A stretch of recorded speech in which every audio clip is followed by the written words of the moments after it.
Hi guys, I'm Beth. And I'm Greer. And we're at City Winery, if you're wondering about the wine.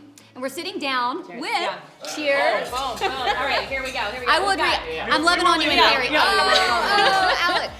So we are sitting down to talk with these guys who are starring in their own film. They're the real life heroes of the 1517 to Paris. Yes, we're here with Anthony Sadler, with Spencer Stone, and also Alek Skarlatos.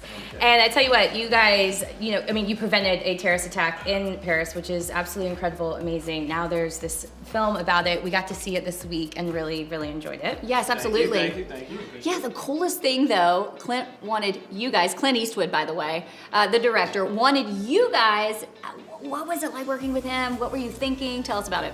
It was amazing, but when he first asked us, he kind of we were 3 weeks away from shooting. We thought we were coming down there to meet the actors. He's like, you mind reenacting things for us on video? And we're like, sure, for accuracy purposes. And then he kind of asked us again, and we're like, hold on.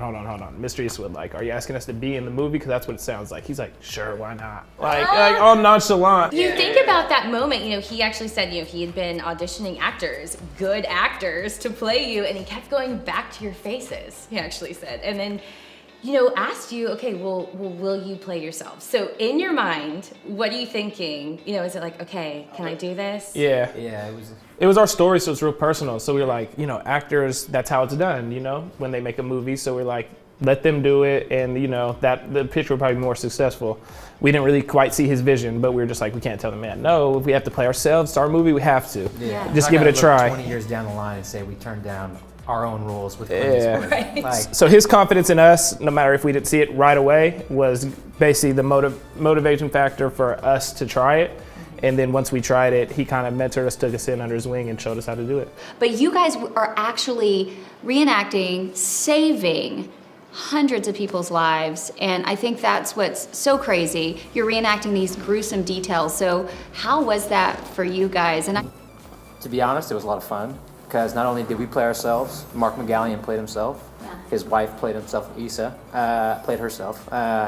and Chris Norman, the Britishman who tied up the terrorist, played himself. We had the same medical team that brought us off 2 years ago, some of the same policemen, and so it was like a big reunion, and we got to hash things out and joke and find out stuff that we didn't know about from before, and put it on screen. But I mean, probably the only time it wasn't difficult, but I had kind of a little flashback was when the scene where Mark's bleeding out and I crawl over to him, because it was we only did it twice.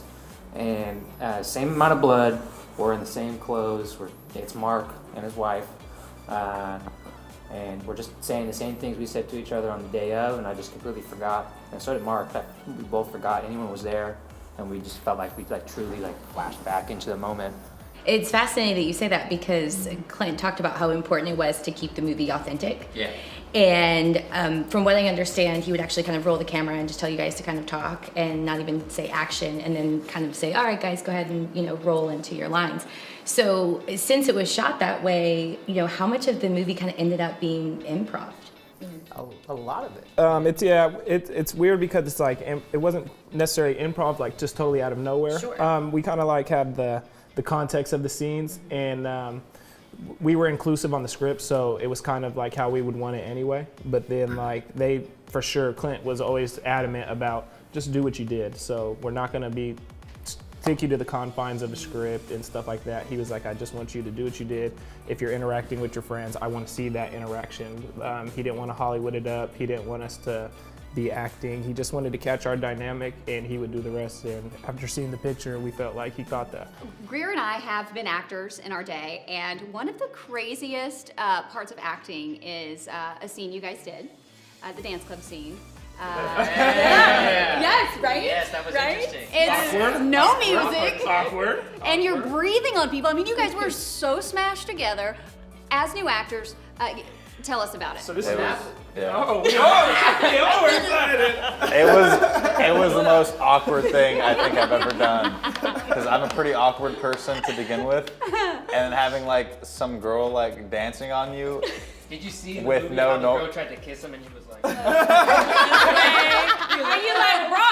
What are you doing, bro? Totally missed it. That's not in the script. Improv, man, it's improv. That was real life. Oh my god, I totally forgot. So I need you guys to tell me Who said this? Are you ready? Oh. Oh my God, it's a baby soda, Spencer. We love that line. That's a real life line. Stop I it. actually said that line word for word in real life on the train. Well, love lucky that. for you. That's- We loved it. We brought you some baby sodas.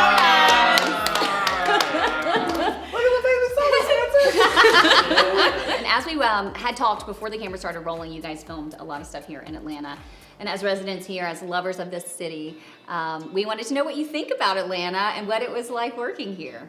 I Love it. love Atlanta. Yeah. The food is unrivaled. You can have all type of food out here. It's just amazing. What's your favorite place? Do you have one? My favorite place, the Grills Cafe. Hey, can we get another cheers?